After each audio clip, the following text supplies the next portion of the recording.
Mesdames et messieurs, bonsoir. Visiblement, vous êtes très contents, comme moi, de recevoir Dany Laferrière de l'Académie française. Je me borne là à répéter ce qui est écrit sur les livres depuis un certain temps. En voici un récent, vous voyez, c'est écrit, Dany Laferrière de l'Académie française. Je n'en suis pas revenu. Et il est pourtant toujours là. J'en ai un plus ancien, ce n'était pas encore écrit, vous voyez, donc c'est assez récent. C'est assez récent.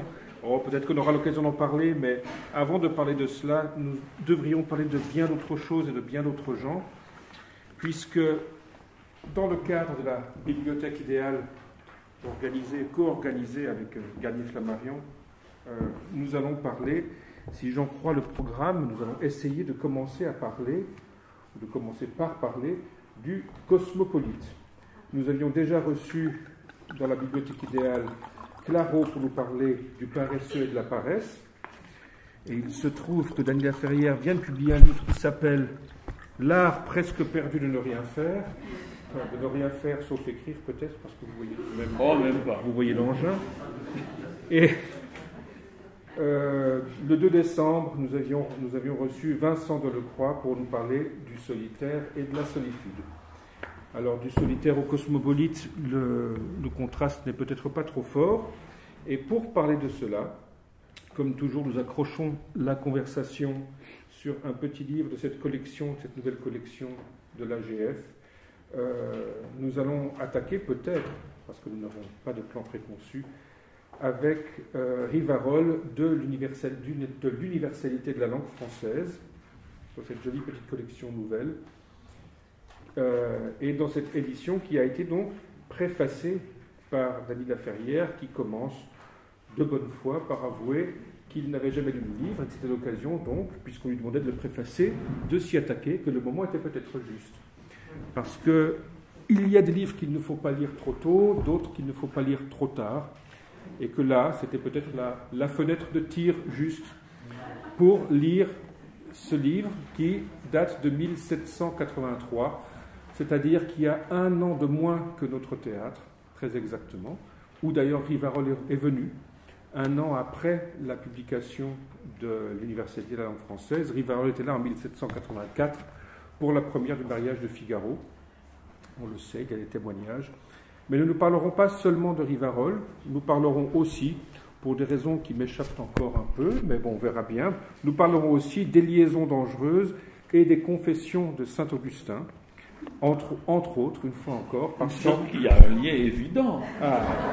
Saint-Augustin a eu son époque, avant sa conversion, où il avait quand même un rapport très précis avec la chair, et Laclos est un amateur, enfin très sévère.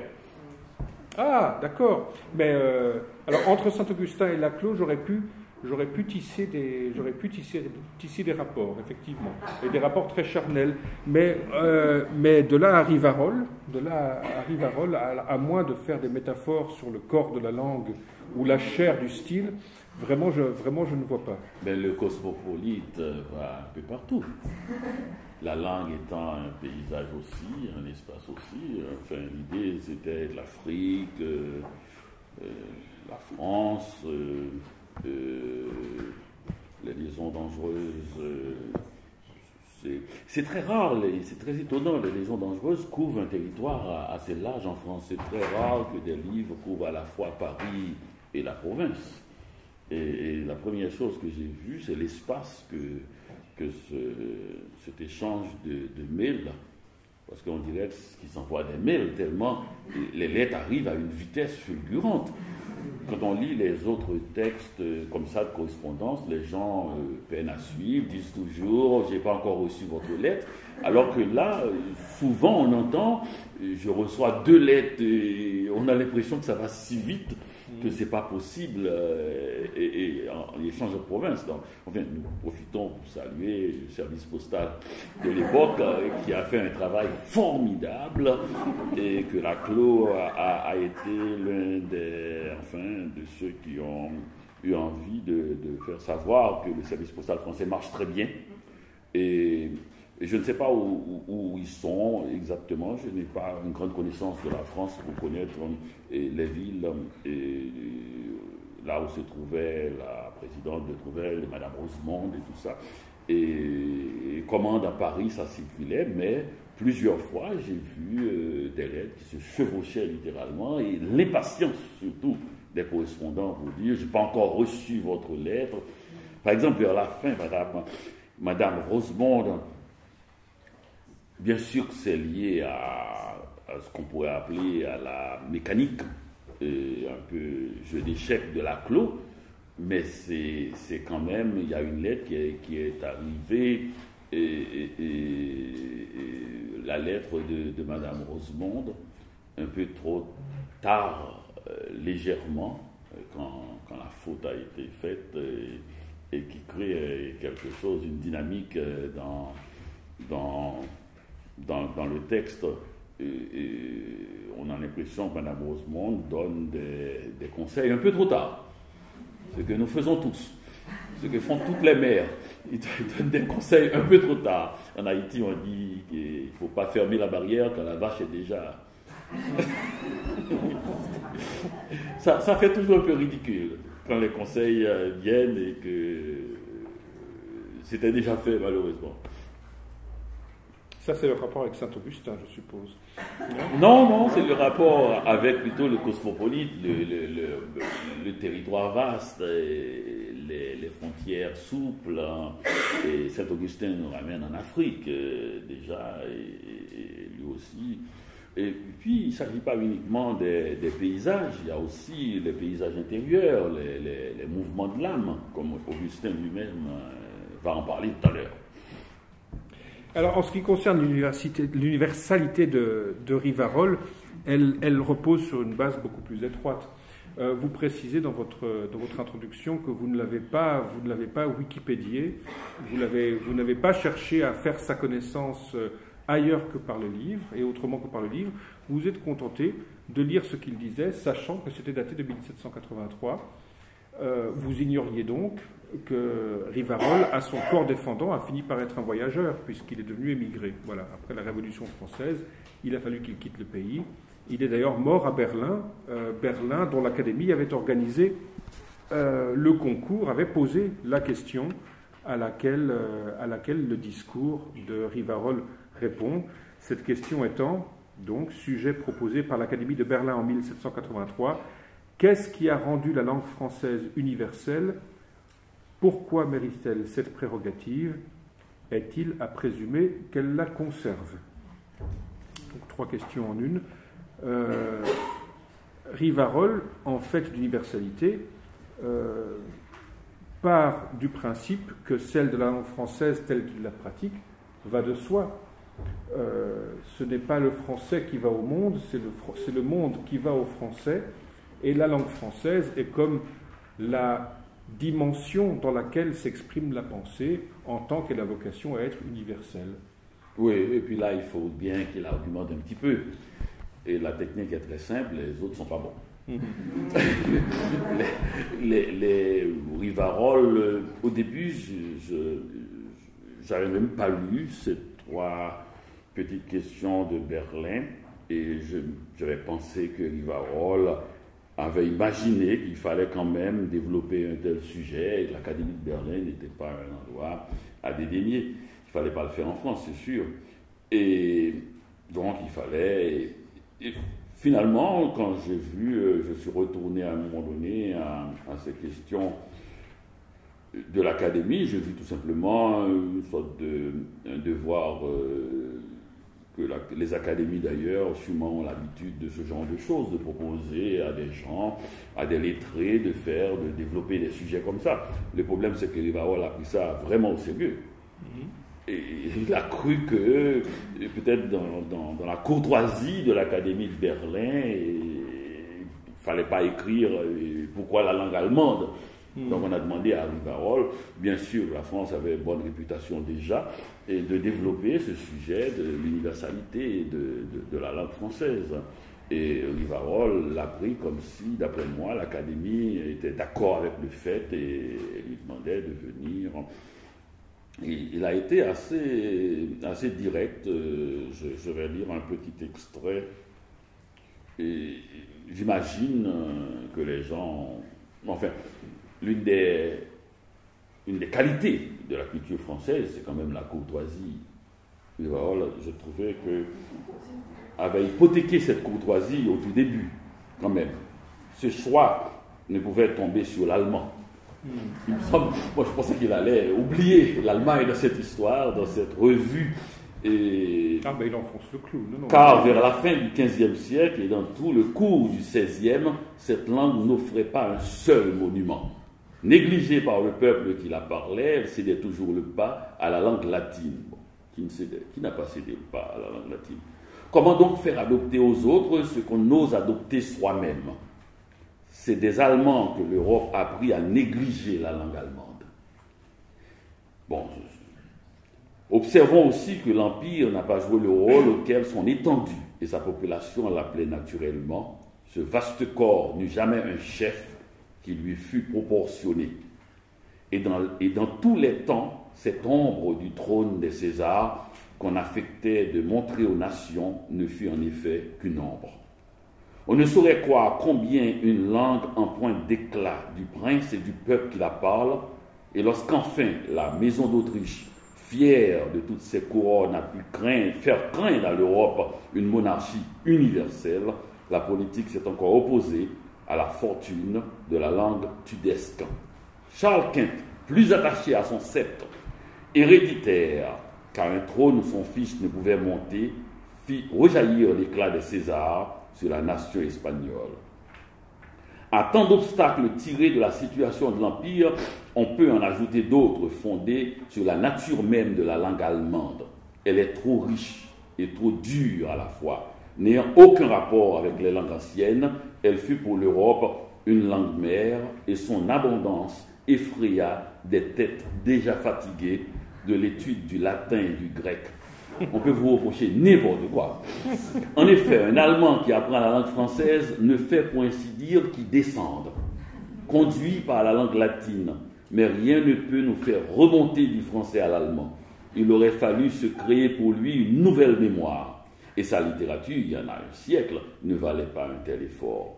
D'ailleurs, sa prononciation gutturale choqua trop l'oreille des peuples du Midi, et les imprimeurs allemands, fidèles à l'écriture gothique, rebutèrent des yeux accoutumés au caractère romain.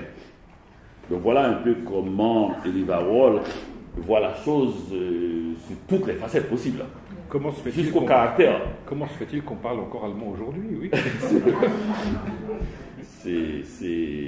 Mais il continue un peu sur tous les autres. Passant, on doit quand même saluer Rome, il l'a fait à sa manière, elle a eu son temps.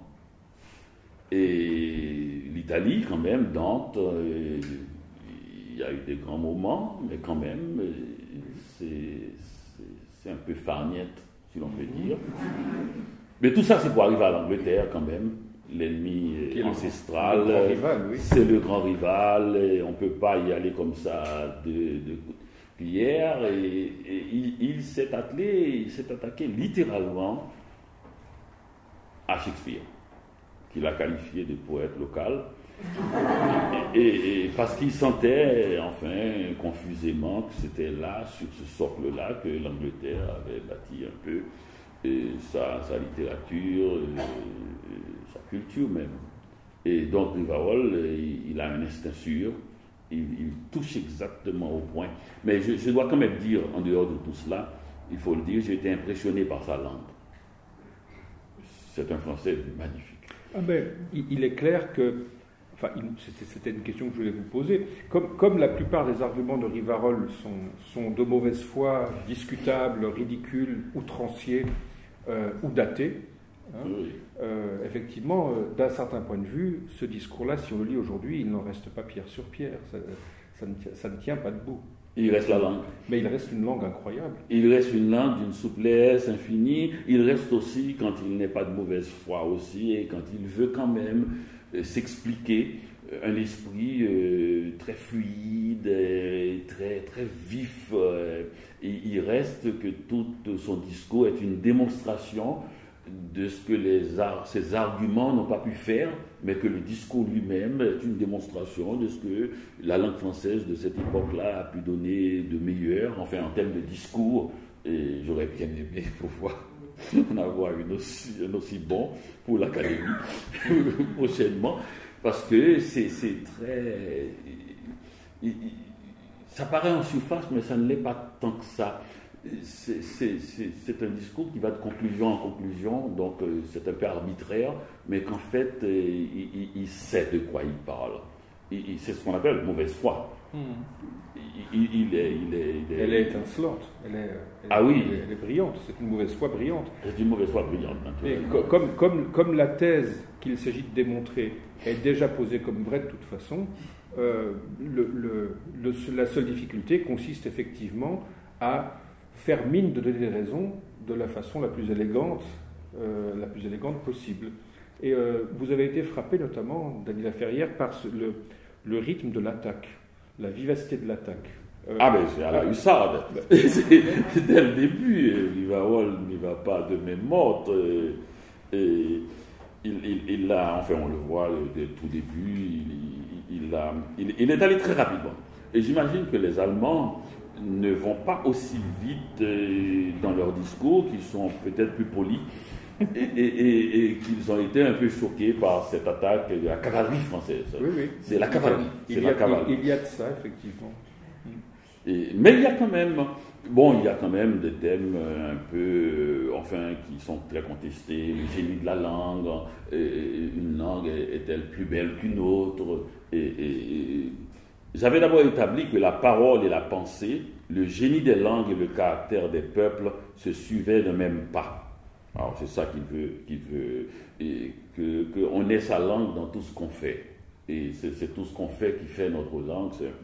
C'est un peu, si je suis élégant, ma langue le sera. Je dois dire aussi que les langues se mêlent entre elles comme les peuples, qu'après avoir été obscures comme eux, elles s'élèvent et s'ennoblissent avec eux. Une langue riche qui ne fut jamais celle d'un peuple ignorant et pauvre. Et il a cité d'ailleurs quelque part, je ne sais pas si c'est en Angleterre, un député au Parlement anglais a carrément dit que la France n'a jamais été pauvre plus de 3 ans. 3 ans de suite, oui. 3 ans de suite. Oui. Et 3 ans de suite. C'est dans une note qu'il le dit, effectivement.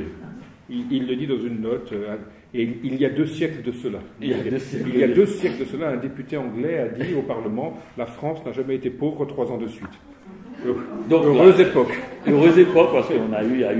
Et puis aussi, ça montre aussi la cécité de Rivarol. Je vais continuer le texte tout à l'heure, mais on est en 1783, c'est ça? Oui. Et il dit que la langue française est encore la plus belle et celle qui mérite d'être universelle, c'est un sujet, et parce qu'il y a un lien profond, secret et constant entre l'élite et le peuple.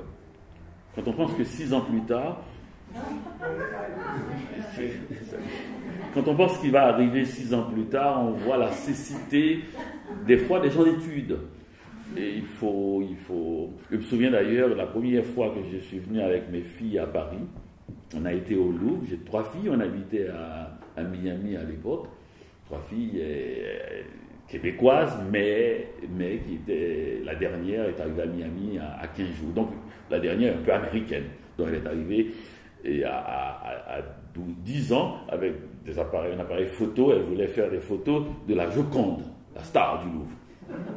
Elle ne regardait pas les autres tableaux. Et la cadette, je me souviens, est une américaine. Et elle s'est arrêtée, on n'a pas revu, c'est son habitude. Et je l'ai vue à une fenêtre, et j'ai dit, mais chérie, qu'est-ce que tu fais là?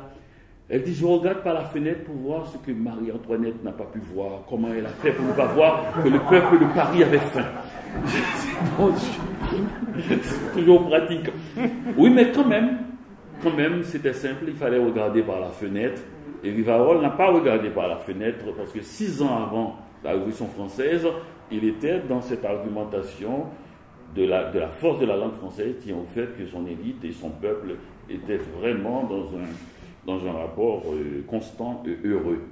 Mais est-ce que ce n'est pas parce que l'un des traits qui explique l'université d'État langue française, d'ailleurs ça ressort du paragraphe que vous venez de lire, Dany Laferrière, c'est que le français en quelque sorte serait la langue de la grande synthèse. Il ne prononce pas le terme évidemment, mais la France a été heureusement douée par le ciel, n'est-ce pas, d'une position intermédiaire entre le sud et le nord, par exemple. Et la France est comme le creuset. Un beau paysage. Le creuset où les influences du sud et les influences du nord se tempèrent littéralement l'une l'autre, il en parle beaucoup. Se combinent. La France est à la fois continentale et en même temps tournée vers la mer. L'Angleterre, c'est une île, ça n'a aucun intérêt. Les îles n'ont aucun intérêt. Ils sont obstinés, obsédés, têtus. Voilà, alors que la France, elle a à la fois les avantages et les bonheurs d'un socle bien terrien et d'une ouverture sur le large. Historiquement, le français est une langue qui a accompagné la croissance d'un peuple, et les peuples croissent comme les individus. C'est ce oui, tout à fait. Voilà. Et au XVIIIe siècle, le français est arrivé à pleine maturité. Comme un bon vin. Voilà. Et c'est ce qu'il a dit exactement. Le paysage a une influence sur cela. La France est une terre. Ce que Céline va reprendre beaucoup plus tard, mais dans une autre optique. Céline dit, écoutez, c'est ça, l'Afrique c'est trop chaud. La Russie c'est trop froid, eh bien les Chinois vont venir en France. Et ils vont venir en masse, des millions et des milliards, et puis ils vont occuper Champagne, ils vont boire tout notre vin, ils vont s'y installer, ce sera l'Hydra Viva. C'est-à-dire, voilà, le paysage qui a fait le bonheur et la fortune de la France, le paysage tempéré, et va être son drame, puisque tout le monde voudra venir. La Russie étant trop froid et l'Afrique trop chaud, ils vont tous venir là. Ça va être et voilà. Donc c'est vrai que la notion de paysage est importante, comme la notion de population. Tout à l'heure, vous évoquiez d'ailleurs votre Lima natale, où brusquement on est passé de 100 000 de votre père à 15 millions. La notion de population, de nombre, et la notion du paysage tempéré, à l'époque, a fait, d'après lui, atteint un sommet d'harmonie. Un sommet d'harmonie, y compris entre classes, justement. Oui, entre classes travailleuses, prolétaires et classes aristocratiques. Il y a une sorte d'accord heureux, comme ça, qui dure, disons, depuis le Roi Soleil. Depuis le Roi Soleil. Mais comment ça se fait-il qu'à 6 ans de la Révolution, il n'a pas pu voir ça? C'est un peu le drame de Rivarol. Oui, le fait est que dans la troisième partie de la question, vous avez entendu la question qui est un triptyque. La première question du sujet porte plutôt sur le passé de la langue. Qu'est-ce qui a rendu la langue française universelle? D'où est-elle sortie? Pourquoi elle et pas d'autres? Après tout, il y a d'autres langues européennes, et effectivement, Rivarol les passe en revue et les élimine toutes. Elles sont toutes renvoyées. Elles n'ont pas la moyenne, alors que la France... Le français. Pourquoi mérite-t-elle cette prérogative? Là, nous sommes dans une analyse que les linguistes qualifieraient plutôt, enfin si c'était un travail de linguiste, mais ça ne l'est pas, heureusement d'ailleurs, c'est un travail d'éloquence, que les linguistes donc qualifieraient de synchronique. Quels sont les caractères qu'une langue doit posséder en synchronie pour vraiment dominer les autres? D'ailleurs, pour Rivarol, je crois que c'est la clarté, finalement. Oui, c'est le fameux sujet-verbe complément, c'est-à-dire c'est une langue directe, et c'est d'ailleurs pour féliciter un écrivain, je crois même romain, on a dû dire que on dirait du français. C'est cette clarté-là qui fait que pour l'allemand, il faut attendre la fin de la phrase pour savoir ce qui se dit. Et pour les autres, bon, c'est quand même très fascinant, c'est un monde, et c'est langue à déclinaison, mais à un moment donné, on est épuisé. On est épuisé, nous n'avons pas le cerveau fait pour ça, ni la patience, le monde a changé, et il faut une langue qui va directement et qui est soutenue par ses écrivains aussi. Ça a donc l'élite. il faut que les écrivains soutiennent cette langue et qu'ils l'enrichissent et qu'à un moment donné, fait que la langue est à la fois claire et en même temps élégante. Et naturellement, ça rejaillit sur ce que les anglo-saxons n'ont pas. Les saxons, l'ayant conquise, s'y établir, et c'est de leur idiome et de l'ancien jargon du pays que se forma la langue anglaise appelée anglo-saxon. Cette langue fut abandonnée au peuple. Voilà ce qu'il ne faut pas faire. C'est déjà terminé. C'est pour ça que Rabelais ne sera jamais cité dans son discours. Cette langue fut abandonnée au peuple depuis la conquête de Guillaume jusqu'à Édouard III, intervalle pendant lequel la cour et les tribunaux d'Angleterre ne s'exprimèrent qu'en français, au moins. Mais enfin, la jalousie nationale s'étant réveillée, on exila une langue rivale que le génie anglais repoussait depuis longtemps.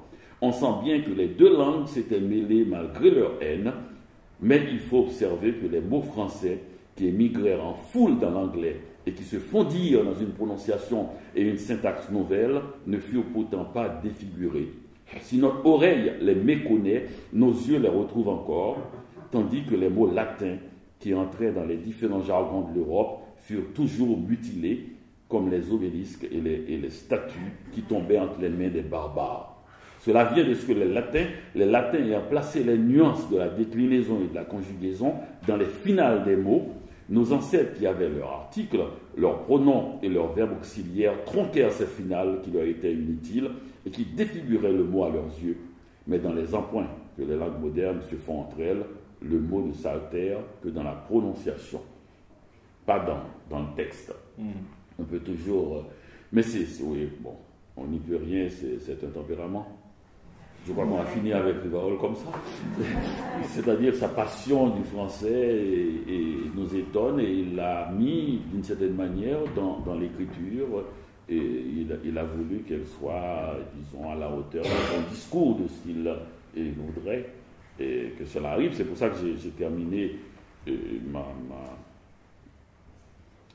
Parce que quand même, les grands événements de son époque, que ce soit sous ses yeux ou à 6 ans près, Rivarol ne les a pas vus. L'esclavage, qu'il a appelé ce commerce sans adjectif, même pas infâme. L'esclavage qu'il a appelé ce commerce qui a permis aussi cette universalité, qui a nourri économiquement et cette langue et cette puissance, et Rivarol n'a pas vu son côté infâme, même quand il y avait quand même l'histoire des deux Indes, de la baie de Rhénal, enfin, et il y avait quand même des choses qui étaient disponibles qu'on pouvait lire. Et la Révolution française, qui était sous son nez, qui arrivait, il ne les a pas vus, il était plongé dans ce discours qu'on pourrait dire de cour, d'élite. Oui, c'est un pur esthète. Il aime sa langue, il aime les chefs-d'œuvre que cette langue produit. Il célèbre Racine, il célèbre La Fontaine. Mais en effet, comme la violence sociale des Lumières, ça, il passe mais complètement à côté. Effectivement, il y a ce paragraphe qui est terrible aujourd'hui sur le commerce triangulaire, où il parle, je ne me rappelle pas exactement, il y a un terme qui est frappant, c'est le mot sujet. Voilà. Oui. C'est avec les sujets de l'Afrique que nous cultivons l'Amérique, et c'est avec les richesses de l'Amérique que nous trafiquons en Asie. L'univers n'offrit jamais un tel spectacle. Autrement dit, c'est merveilleux. On se sert des Africains pour exploiter l'Amérique, et on dépouille l'Amérique pour rouler l'Orient. Voilà, c'est ça l'universel. Et c'est ça l'universel. Et c'est ça qui fait que l'Europe, et c'est ça qui fait la grandeur de l'Europe. Mais voilà. C'est ce que dans ce commentaire extrêmement rapide, et on a vu comme toujours, je ne sais pas si c'est dans toute l'Europe que cela, on a vu que le mot argent, ou même sa signification réelle, pratique, ce qu'il rapporte, ce qu'il fait faire, n'est jamais nommé. Tout est sale en dehors de la beauté et de l'esthétique et de la langue. On n'a pas dit ce qui nourrissait cette histoire, il appelle ce commerce. Vaguement, en une ligne, il règle le problème et n'a pas prononcé et n'a pas dit de quoi se nourrir aussi cette beauté sur quoi s'appuie cette beauté pour cette universalité. Le grand mot chez Rivarol, effectivement, ce n'est pas le mot argent, ce n'est pas le mot production, ce serait le mot commerce plutôt. Précisément, le mot commerce, c'est un mot ambigu, élégant. Il suggère l'échange, il suggère le prêter pour le rendu, et il suggère plutôt une activité de transformation universelle. Le français transforme tout ce qu'il touche et réexporte avec plus-value tout ce qu'il touche. Prenez Shakespeare, par exemple. Shakespeare est un barbare et un écrivain médiocre. Local, mais qui doit à la France d'avoir été connu à l'étranger. Et c'est ce que dit Rivarol. Oui, c'est vrai que Rivarol, à un moment donné, il a laissé tomber son attaque contre l'Angleterre parce que c'est quand même pas rien. Et il a dit, son argument c'était, de toute façon, l'Angleterre est ingrate. C'est Voltaire qui a fait connaître Newton et Locke. On a fait pour ces gens-là beaucoup. Ce sont des gens, des insulaires, qui ne se mêlent pas aux gens. On les a fait connaître. Et eux, au retour, au moment de dire quelque chose, l'Angleterre s'est toujours tue quand il fallait parler pour la France. Je ne sais pas si la situation est encore la même.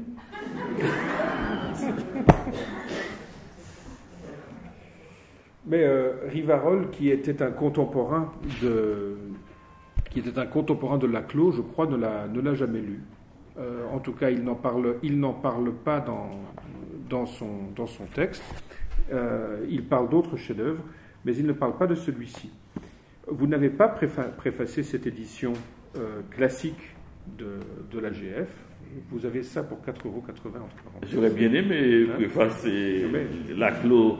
Mais l'éditrice est dans la salle, je crois. Mais vous l'avez d'une certaine Malraux façon. a fait une très jolie. Mais vous l'avez préfacé d'une certaine façon, puisque dans L'art presque perdu de ne rien faire, vous avez écrit un très beau texte aux pages 338 et suivantes, qui s'intitule, ça il faudrait parler de votre goût des titres, d'ailleurs vous aimez les titres et les titres vous le rendent bien le plus souvent, Les liaisons dangereuses, une machine de guerre, qui est une sorte de courte préface comme ça de chic finalement, et de mémoire aux liaisons dangereuses. Si vous me permettez cette parenthèse, dans ce livre, c'est un livre qui est fait de sections et de sections de sections et de sections de sections de sections. C'est une sorte d'écriture un peu fractale, comme on dit aujourd'hui. Et dans cette fractalité, il y a toute une belle section qui commence à la page 321 qui s'appelle « Un lecteur dans sa baignoire ». Alors, le lecteur dans sa baignoire, c'est vous, évidemment. Vous êtes souvent dans votre baignoire, là, vous donnez des détails. Vous avez préfacé Rivarol dans votre baignoire, hein, dans une chambre d'hôtel à Vienne, en buvant un vin autrichien, donc pas terrible.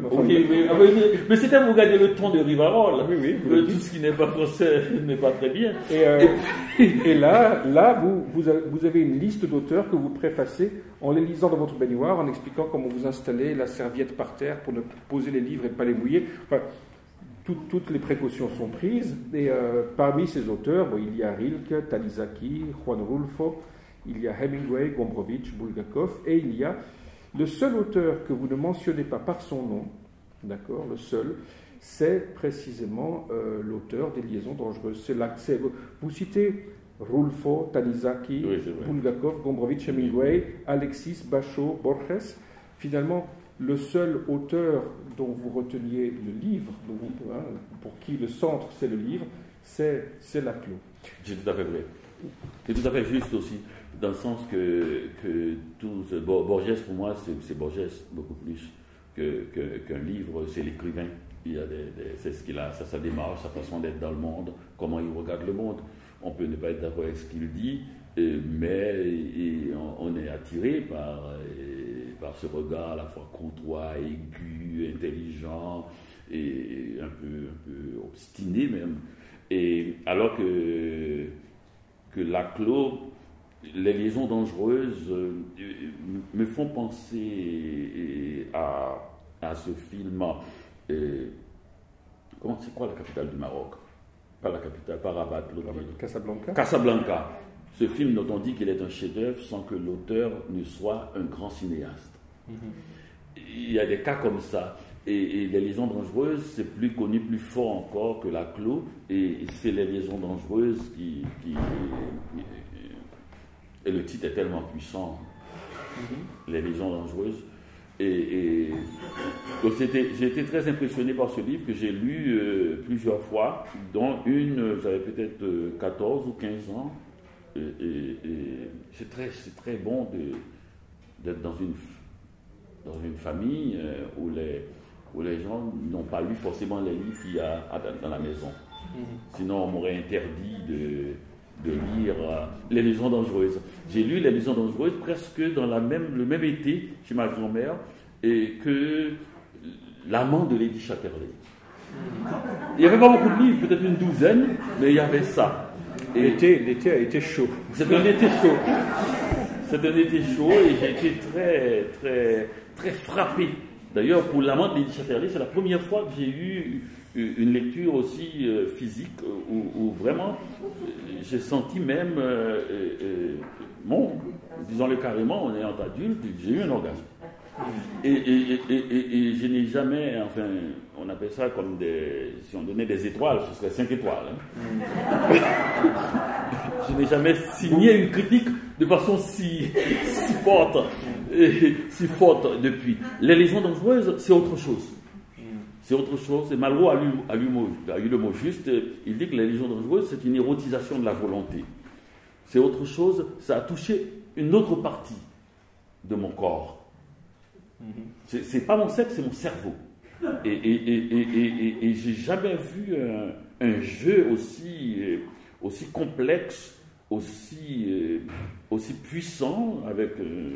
C'est un cocktail très fort, extrêmement fort, et aussi c'est une machine. C'est une machine vraiment, dans le sens vraiment du mot, le sens est vraiment puissant. Et il faut imaginer un adolescent avec une machine en main et qui voit un peu les personnages, l'amitié, la confidence qui est une des bases des liaisons dangereuses, puisque la confidence permet de faire circuler les informations et de sorte que les gens qui sont dans le roman ne les connaissent pas, tandis que les lecteurs les connaissent toutes. Et c'est ça la force des liaisons dangereuses. Toutes les lettres sont devant nous et les gens qui y sont n'ont pas. Et il y a même des lettres qui arrivent trop tard, comme je l'ai dit, Madame Rosemonde a fait les conseils et un peu trop tard. C'est les seules lettres où le service postal était pas rapide. Et il y a aussi ce qu'on appelle la mauvaise foi du correspondant et des lettres dont on prend du temps à répondre précisément pour augmenter la force, la puissance du récit, et en même temps aussi dans le cas des acteurs, et pour dire un peu, vous savez, le silence ou le temps qu'on prend à répondre une lettre dit beaucoup. On est dans une correspondance très régulière, et finalement il y a une lettre qui arrive, on prend une semaine avant de répondre, et généralement il y a une impatience de l'autre côté. Il y a même une ou deux fois, je crois, des lettres qui arrivent, 2 lettres de la personne arrivent avant la réponse. Donc il y a quelque chose pour un tout jeune homme, un adolescent, et quelque chose d'excessivement excitant de voir ça. Cette base de la confidence, et ensuite, quand ces confidences se mettent en place, et cette mécanique de la séduction, et puis en plus, quelque chose que je n'avais pas vu à l'époque, que je verrai bien plus tard, qu'en fait, Les Liaisons dangereuses, c'est une folle histoire d'amour entre Valmont et la marquise de Merteuil, et parce que le XVIIIe siècle est un siècle tellement d'esprit, d'ironie, de sarcasme, qu'il est impossible de dire la chose la plus banale, la plus simple, la plus naturelle, ce que tout le monde dit dans la rue, je t'aime. Et donc pour cela, il a fallu qu'il détruise tout le XVIIIe siècle.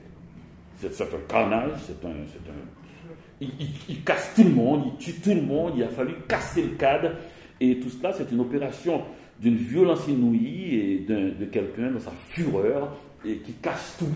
Et parce qu'il n'arrive pas à dire, il lui est impossible, de par sa structure même, de la structurer, la former, qu'il arrive à dire la chose la plus simple, ce que tout le monde a le droit de dire, et que lui seul, parce qu'il est intelligent, et ça me rappelle, j'ai vu dans l'émission de Pivot une fois, qui parlait des couples.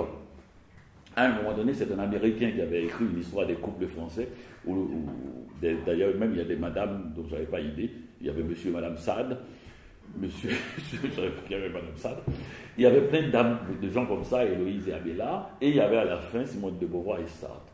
Et Pivot lui dit, et alors? Il dit, eh bien, cette histoire de Simone de Beauvoir et Jean-Paul Sartre, c'est l'histoire d'un homme légèrement plus âgé et peut-être plus expérimenté, qui a inventé une histoire d'amour principal et d'amour contingente, une sorte de chose un peu ambiguë, pour faire accepter quelque chose à une jeune femme,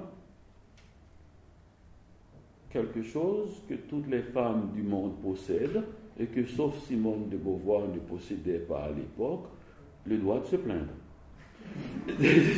Donc c'est cela, il y avait cette impossibilité de se plaindre, de dire la chose la plus banale, d'avoir une réaction naturelle, et qui empêchait ces deux individus, Valmont et Merteuil, de se rencontrer. Enfin, c'est ce que j'ai lu plus tard. C'est une histoire d'amour qui n'a pas pu dire son nom, qui n'a pas pu dire la chose la plus banale au monde. C'est pour ça que peut-être qu'il y a une autre lecture bien plus tard à faire des Liaisons dangereuses, peut-être du point de vue de Madame Rosemonde, une lecture de la sérénité et du thé chaud, mais j'attends ce temps-là. En somme, les liaisons dangereuses ne sont pas seulement une machine de guerre qui est mise en place par ses protagonistes, par Merteuil et Valmont, ce n'est pas seulement un duel à distance, c'est aussi une machine infernale finalement. Elle leur saute au visage. Et ce que cette machine produit, c'est précisément ce qui paraît absent tout au long du roman, qui est l'amour. Oui. Et donc, Valmont tombe dans son propre piège, et le siècle explose avec lui. Oui, mais je ne pense pas que c'est une production de la machine. Et cette chose-là existait avant, elle était toute simple, toute naturelle, mais c'est qu'on a monté quelque chose, on a forgé, on a dessiné un esprit nouveau, et on a fait des lumières, un peu, une lumière artificielle, un éclairage artificiel, qu'il n'était plus possible d'avoir la lumière naturelle sur les choses. Et que l'amour était réservé aux manants. Et quelqu'un avait dit ça une chose, il a dit la vie, cette chose qui n'arrive que seuls les domestiques connaissent entre 3h et 4h de l'après-midi. Donc c'est cela, la simple vie, c'est pas une chose, elle s'était retirée littéralement des salons, et pour moi, c'est une machine non seulement à l'intérieur infernale, une machine de guerre à l'intérieur, mais c'est une machine qui a... Il y a une chose, un mot que l'éditeur du livre a dit que j'aimerais un jour, si jamais, ça ne peut pas m'arriver, mais quand même, tout le monde aime ça, qu'on puisse mettre un bandeau comme ça sur son livre. L'éditeur a dit, ce livre a fait la mauvaise réputation de son siècle. C'est un peu cela. Et moi, je ne prends pas ce livre comme uniquement quelque chose comme le triomphe de la méchanceté dont on a souvent pris comme une simple transposition. Comme certains l'ont dit, il décrit les scènes d'amour comme des scènes de guerre, les scènes de guerre comme des scènes d'amour, mais aussi comme l'impossibilité d'une époque qui a trop mis l'esprit, qui a trop accordé d'importance à l'esprit et qui a complètement oublié le corps, et que ce corps-là ne peut se rendre que dans des convulsions extrêmes. On a vu à la fin quand la présidente de Tourvel, étrange, quand je l'ai lu, je pensais qu'elle avait 80 ans, la première fois. Je ne sais pas si c'est le mot présidente, et j'ai jamais pensé, ça a pris longtemps avant de comprendre que c'est une jeune femme, que la présidente de Tourvel est une jeune femme, et vous avez vu ces convulsions à la fin, quand, à un moment donné, le sentiment est rentré dans le corps, comme si c'était quelque chose dont le corps du XVIIIe siècle en avait perdu la mémoire. Il y a une chose qui m'a frappé en lisant vos pages sur Laclos, sur les liaisons dangereuses. Enfin, il y a plusieurs choses qui m'ont frappé. La première, c'est la fraîcheur avec laquelle vous en parlez quasiment de mémoire. Là, j'ouvre une petite parenthèse dans le thème perdu du cosmopolitisme. Mais ce qui est très très plaisant dans votre livre, L'art presque perdu de ne rien faire, c'est que ces comptes rendus de lecture ne sont pas des critiques livre en main, ce sont des souvenirs. Ce sont des souvenirs de lecture passée, ce sont des souvenirs d'un rapport au livre ou d'une rêverie qui est à la fois un rapport à la lecture, un rapport à son auteur, un rapport à l'univers qu'il vous ouvre. Là, on revient peut-être au cosmopolite. Et c'est une autre chose qui m'a beaucoup frappé aussi, c'est qu'un jeune homme, qu'un adolescent en Haïti, dans son île, puisse tomber, Dieu sait comment, sur les liaisons dangereuses et entendre la voix plutôt complexe d'un auteur français du XVIIIe siècle, d'un tout autre monde. Enfin, vraiment là, pour le coup, les liaisons dangereuses, dont tout le monde sait bien, sans forcément les avoir lues, qu'elles sont un chef-d'œuvre, arriver sur votre île et entre vos mains, c'est vraiment comme une bouteille à la mer qui vous serait parvenue. Eh bien, c'est ça, c'est-à-dire la bibliothèque, c'est ça le cosmopolite, c'est ça le cosmos. Et c'est ça la fenêtre de l'insulaire sur le monde. Et c'est ça qui m'a sauvé la vie. C'est la plus grande chose qui m'est arrivée dans la vie. Et je me rappellerai toujours de ma fille quand elle était toute petite, la dernière, de son cri un soir qu'elle a terminé une phrase. Elle a dit « Papa, je sais lire !» Et je me suis dit, eh bien oui, c'est le plus grand moment de ta vie. Et la bibliothèque, la fenêtre, et maintenant tu peux aller n'importe où dans le monde. Tu peux aller partout si tu sais lire. Et savoir lire, ça veut dire que vous êtes dans une queue d'attente et puis vous êtes fâché d'être arrivé au bout. Parce que vous avez le livre et vous n'avez pas terminé votre chapitre. La chose la plus ennuyeuse au monde est transfigurée, le moment qui devrait être le plus ennuyeux, le plus angoissant même, et parce que c'est un moment vide, devient un moment plein. Et parce qu'on a besoin de ce moment vide précisément pour lire, là où tous les autres s'ennuient, et on a un livre en main, moi ça m'a sauvé.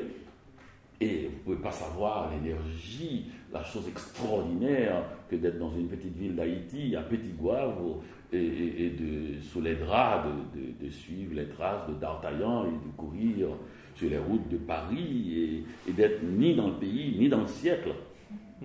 C'est ça qui m'a nourri, ce cosmopolitisme. Mais dans la langue, pour le coup. Dans la langue, mais on ne lit pas la langue quand on lit à 15 ans, et c'était même à 14 ans. Je me souviens, je regrette même cette époque où l'on ne lisait même pas les livres, on ne sait pas. Je ne connaissais pas les noms des auteurs. Et la plupart des livres que j'avais n'avaient pas les premières pages, ni la couverture. On lisait. On lisait, il n'y avait pas de temps. On n'a pas de livre d'époque. La rentrée littéraire, c'était celle de 1920. Il n'y avait pas d'époque, il n'y avait pas de nom d'auteur. On lisait. On lisait la fringale de l'alphabet. On lisait, on se levait la nuit, et puis on cherchait, on farfouillait, et puis on trouvait un livre, et puis on le lisait. C'est cette fenêtre sur le monde, quand on arrive dans une bibliothèque, qui est pour moi ce pays, et ce premier pays où toutes les langues s'écrivent en français, pour aller comme Rivarol, c'est en français, et aussi où les écrivains de diverses époques, de divers siècles, côtoient ceux qui venaient juste de publier leurs livres, et où tout le monde, et tous ceux qui ont écrit sont confrères. Le jeune poète qui vient de publier son livre est un confrère de Musset et tout. Mais ce monde, cette bibliothèque où je suis rentré pour dire comme Borges, je n'en suis plus sorti. C'est pour moi, quand je parlais de cosmopolite, c'était cela, où les liaisons dangereuses côtoient Saint-Augustin et Rivarol, où je peux parler de tous ces gens-là qui semblent d'une autre époque, avec la même passion que si je venais les rencontrer tout à l'heure dans un café de Paris. Et d'ailleurs, c'est un des charmes de Paris, c'est de marcher et de voir ici, a vécu Racine. Et moi, quand je dis ça, je ne dis pas une chose datée. généralement, Jean, je frappe, je demande est-ce que Monsieur Jean est là? La concierge s'étonne un peu, et Monsieur Jean est mort depuis longtemps. Et si elle est sympathique, elle y est partie.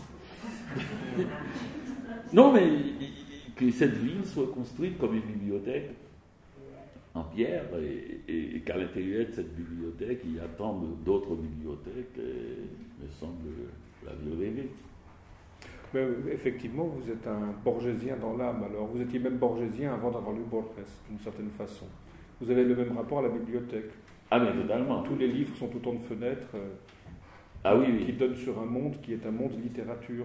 D'ailleurs, vous avez écrit quelque part, je crois que c'est dans un livre dont le titre est très expressif, comme souvent vos titres d'ailleurs, « Je suis un écrivain japonais », vous voyez. C'est dire qu'il est cosmopolite, cet homme. Voilà.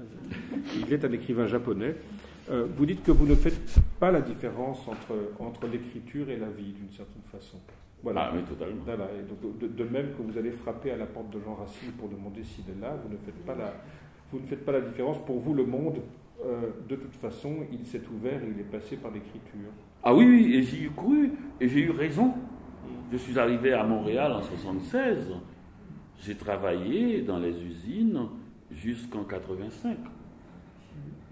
J'ai publié en novembre 85 un livre, « Comment faire l'amour avec un ex sans se fatiguer ». Je suis passé en 4 jours d'ouvrier à célébrité.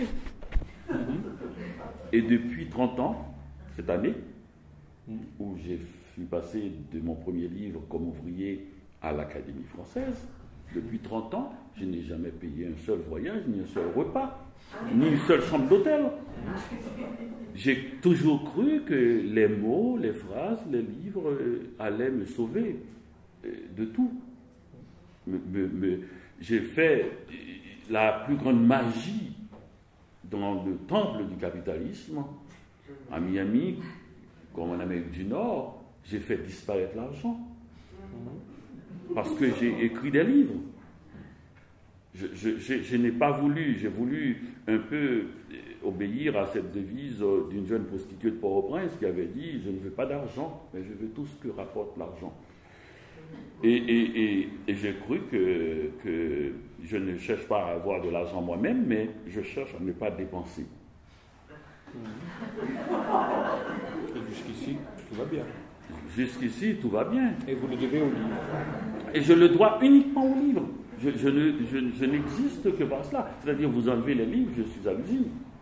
Est-ce que ça ne serait pas là aussi l'une des sources de votre intérêt pour Saint-Augustin?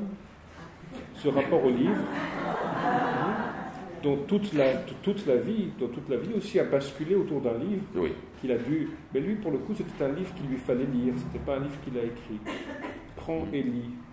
Oui. Saint-Augustin a pris, il a lu. Enfin, Augustin a pris, il a lu. Augustin.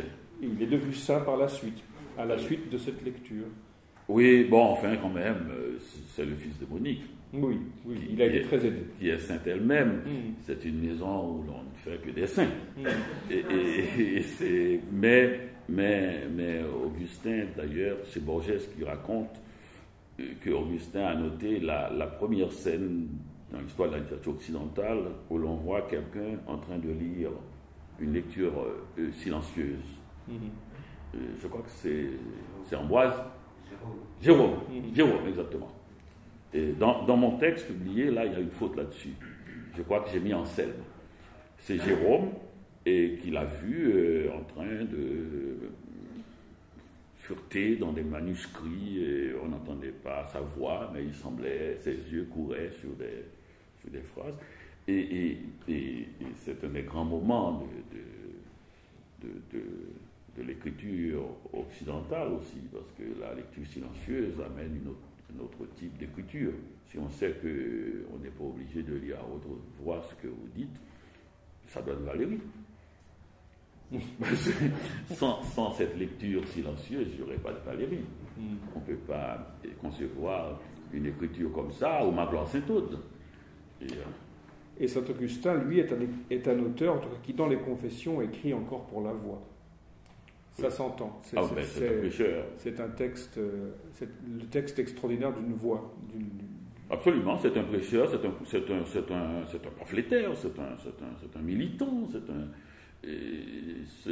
il a fondé sa légitimité sur le fait que son but n'était pas de bien écrire ni de bien penser, mais de dire ce que Dieu l'a sauvé. Et comme toujours, naturellement, une des rares qualités d'un écrivain, c'est de ne pas se voir dans le miroir. Donc il a atteint cette force précisément, et parce qu'il avait il y a un autre moteur intérieur que celui du miroir.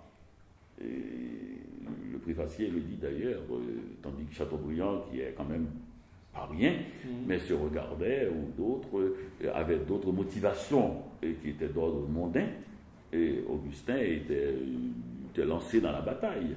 Et Augustin se battait contre tout le monde. En vrai, c'est un fou de Dieu.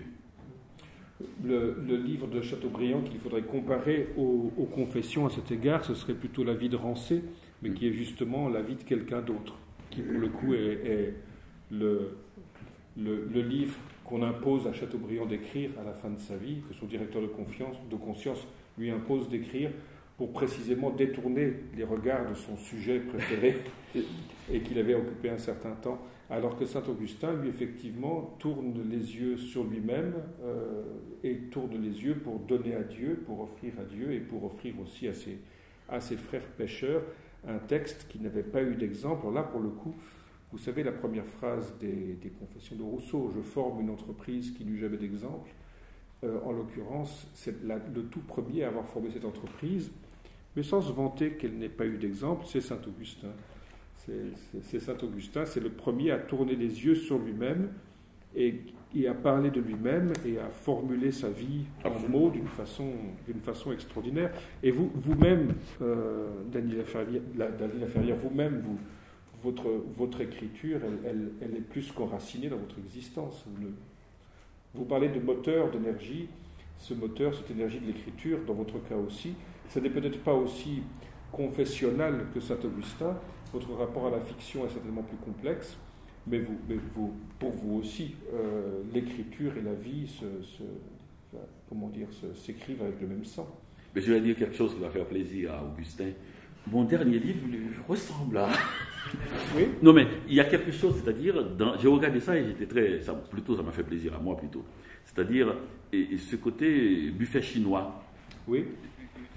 Il y a tout et qui est relié par le son de l'écriture, par la voix, par la voix qu'on entend. Et j'ai trouvé cela, parce qu'il n'y a pas uniquement Augustin, obsédé de Dieu, qui la ramène, comme on dit, mais il y a aussi beaucoup de sociologues, beaucoup aussi, et Proust, il y a des zones où, sur la mémoire, sur les souvenirs. Le fameux livre 10, où il parle du palais de la mémoire, est un des très grands textes de toute la littérature. Ben oui, sur la mémoire, sur les souvenirs, à un moment donné aussi, il parle de souvenirs, et là où un pouce s'arrête, et lui il continue, au fond, c'était pour dire que même si vous ne connaissez Dieu, vous le connaissez parce que vous pouvez connaître quelqu'un que vous n'avez pas vu, dont vous n'avez pas souvenance d'avoir vu, puisque... Donc il n'avait jamais quitté son argumentation, et c'était à la fois sa faiblesse et sa force. Sa force parce qu'il a un but, et puis sa faiblesse parce que dès qu'on a un but, il peut être contesté plus tard, il peut être chose... et non, moi, il y a beaucoup, c'est un livre immense, et j'étais très impressionné encore, en lisant dernièrement encore, par la puissance de l'écriture qui ne se regarde pas écrire, et qui est obsédé par l'idée de convaincre, et puis aussi, et de toutes les manières possibles. C'est-à-dire, du moment qu'on croit en Dieu, on peut tout faire. Et c'est une argumentation, naturellement, qui peut être meurtrière. Et tout est accepté du moment que le but elle est meurtrière. Et là, pendant qu'on parle précisément de ce qu'on écrit, de ce qu'on fait, de ce qu'on... j'ai entendu beaucoup de choses à propos des derniers événements. Ce serait intéressant de lire Saint-Augustin, d'ailleurs. Quelqu'un dit que les confessions sont écrites avec un arrière-fond d'une époque en plein débat, un art partant de catastrophe, l'art d'Augustin. Et je n'ai pas trouvé que c'était une argumentation qui était juste quand tout Paris dit que les gens qui étaient tués ne faisaient que faire des petits dessins, ils étaient tout gentils. Je trouve que c'est honteux pour eux parce que c'est pas vrai. C'est pas vrai que l'écriture ou le dessin soient des choses innocentes. Il ne faut pas dire des choses comme ça.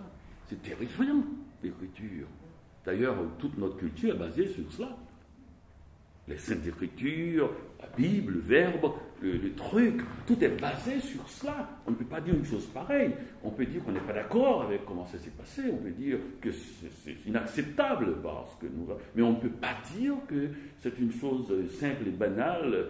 Et on ne peut pas dire qu'on est innocent.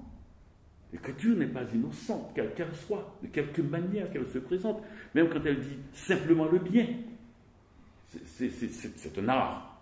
Donc, il y a un artifice, il n'y a pas d'innocence, il faut concevoir cela. Dès qu'on conçoit, il n'y a plus d'innocence. Ce n'est pas un arbre qui donne des fruits. Il faut apprendre l'alphabet, il y a une initiation, il faut apprendre l'écriture, le dessin, il y a une initiation. Ce n'est pas quelque chose qui arrive parce qu'on le veut, il faut apprendre.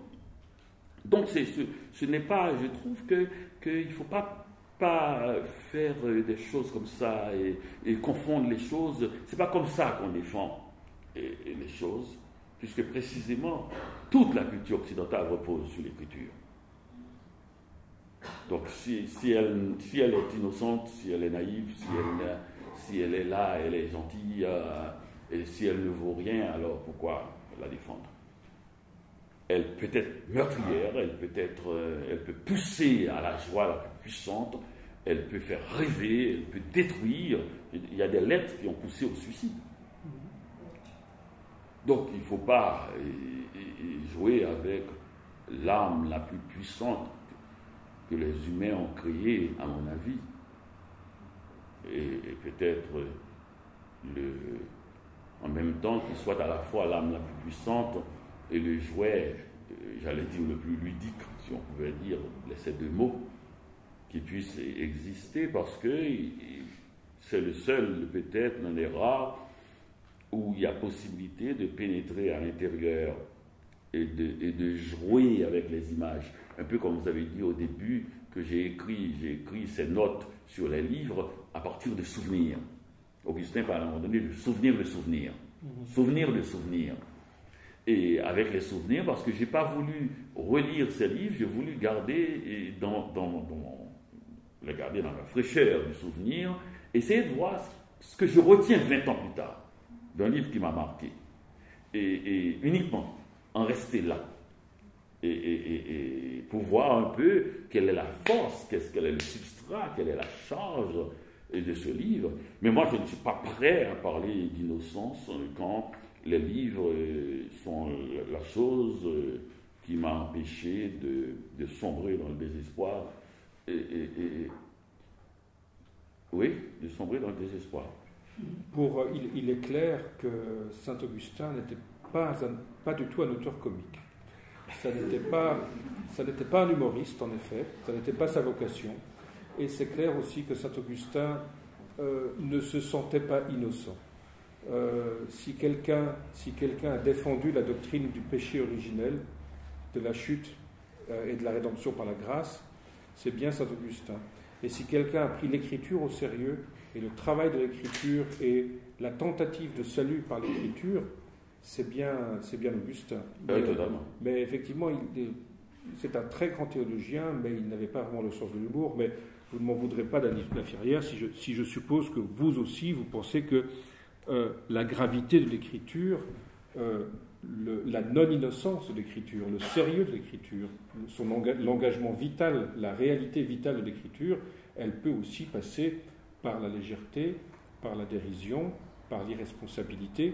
Je ne suis pas Augustin. Non. Je sais pas. Mais Augustin, il savait rire, mais en dehors de l'écriture, du combat. À un moment donné, il parle d'une blague qui court. On voit vraisemblablement qu'il s'est amusé quand il a entendu cette histoire. Naturellement, une histoire à propos de Dieu. C'est son seul sujet. Mais il dit quand même, quelqu'un a dit, que faisait Dieu avant de nous créer? Enfin, la question que tous les enfants posent, hein, que faisaient mes parents avant que je naisse? Que faisaient, parce que nous sommes le centre du monde. Il faut bien qu'il fasse quelque chose. Que faisait Dieu avant tout?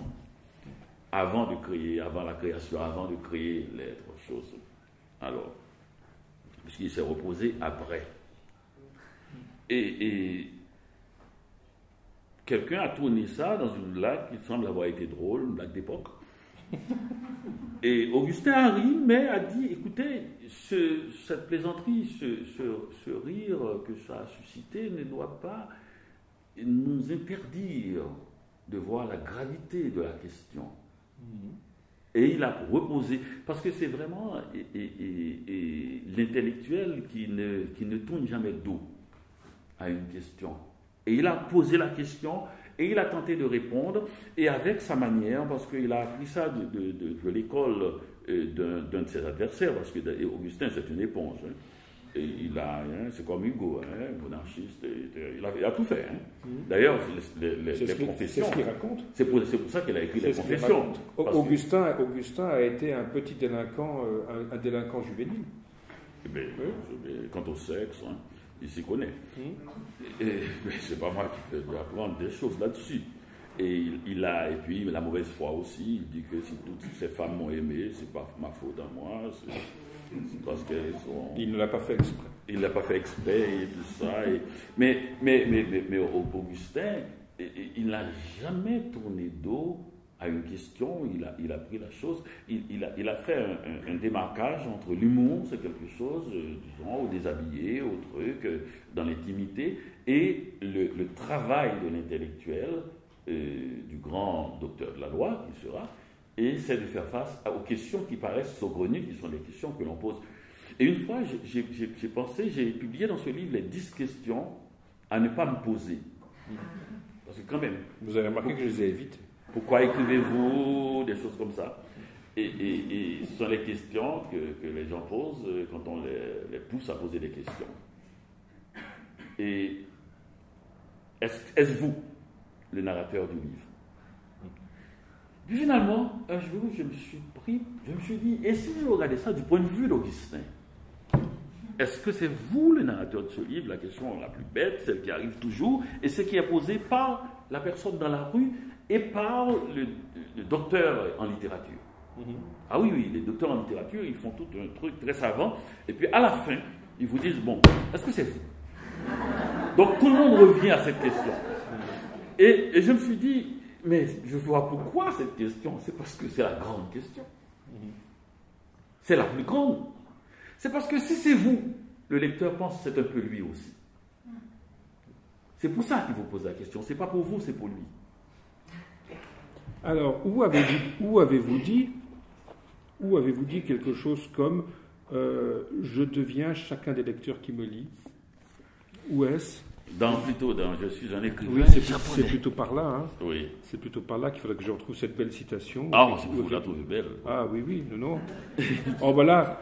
Voilà. Êtes-vous un écrivain haïtien, caribéen ou francophone? Voilà, vous voyez, très cosmopolite. Hein. Quand des années plus tard, je suis devenu moi-même écrivain et qu'on me fit la question « Êtes-vous un écrivain haïtien, caribéen ou francophone ?» je répondis que je prenais la nationalité de mon lecteur. Ce qui veut dire que quand un japonais me lit, je deviens immédiatement un écrivain japonais. Oui, ça a l'air d'un paradoxe. Je suis de la nationalité de mon lecteur. Ça a l'air d'un paradoxe un peu borghésien. Ah, et ici, vous voyez, dans l'art presque perdu de ne rien faire, dans la section « C'est la question qui importe », page 170, la question posée était « Dans quelle langue écrivez-vous » me demande le quotidien Le Monde, ce qui garantit le sérieux de la question. C'est vous qui dites que c'est une question sérieuse puisque c'est Le Monde qui la pose, hein, ce n'est pas moi. Page 172, vous concluez « Pour prouver que je peux écrire en français dans toutes les langues du monde, j'ai titré l'un de mes romans, je suis un écrivain japonais. On écrit précisément pour quitter son corps et l'espace où l'on vit. Cosmopolitisme. Pour être un autre. j'écris dans la langue de celui qui est en train de me lire. Oui, oui, parce que je trouve qu'on écrit avec soi. On est proche de ce qu'on a lu, de ce qu'on regarde, de ce qu'on se souvient. Et on est quand même parti d'une base qu'on connaît. Il y a quand même une sorte de grande complicité, parce que d'intimité même avec, entre le narrateur et l'écrivain. Mais le grand mystère, c'est le lecteur. Comment se fait-il qu'un Japonais qui ne connaît pas, je parle ça comme ça, très loin d'Haïti, qui n'a pas tout lu du Japon, des classiques qu'on lui met sous le nez tout le temps, et des classiques universels qu'on lui met sur le nez tout le temps, Hugo, Goethe, il y en a pour toute une vie, et qui brusquement choisit de lire un écrivain né en Haïti, vivant à Montréal. Et pourquoi est-ce qu'un jeune haïtien, tout d'un coup, s'entiche de Laclos ? Oui, mais c'est ça, parce que c'est un lecteur précisément, c'est ce lecteur-là qui a le grand mystère, beaucoup plus que l'écrivain. Et cet acte, ce geste, ce mouvement, où il sort de lui-même à un point incroyable, il traverse l'espace et les siècles, me semble l'acte le plus subversif. Beaucoup plus subversif que celui d'écrire. C'est beaucoup plus subversif, et d'ailleurs ça fait partie de la dignité même de l'écriture. Quand, à un salon du livre, on voit des écrivains très connus qui ont des queues interminables, et un autre, il n'y a personne, et brusquement, quelque temps avant la fin du salon, quelqu'un arrive en sueur, dépose 3 ou 4 livres et dit « Ça fait 1 heure que je vous cherche. » Et l'écrivain assis n'était qu'un écrivain dans un salon du livre. Le lecteur qui le cherche depuis 1 heure, aveugle, ne voyant pas les longues queues de ces écrivains dont la pression est énorme pour faire la queue et le lire, et trouvant cet écrivain que personne n'a vu ni ne connaît, c'est la dignité même de la littérature. Et cette dignité a été sauvée par le lecteur. Parce que si cette personne-là ne vient pas, la littérature est en danger. Au moins une personne. Si elle ne vient pas, la littérature est en danger. Et vous imaginez une seconde que toutes les queues se font devant les best-sellers ? Et je crois que c'est bien aussi dimanche ce que nous ressentions quand nous marchions,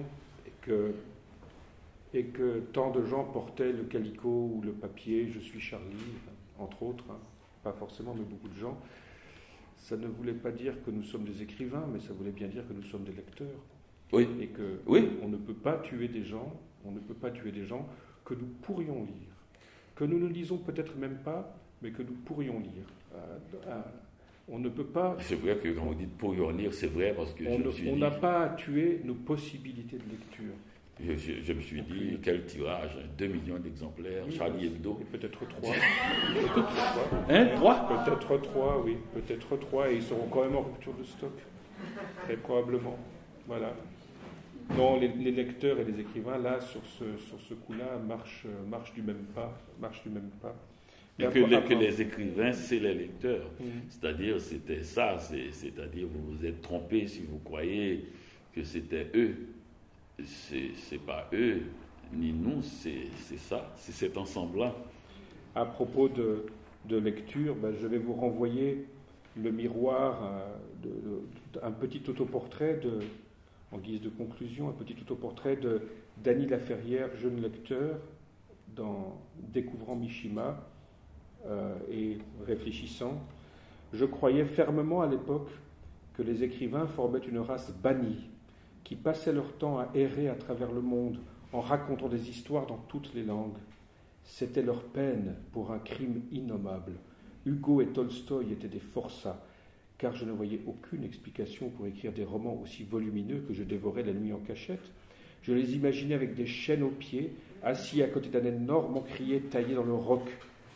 D'où ma réticence à écrire plus tard des bouquins épais. Je ne voudrais pas effrayer les enfants.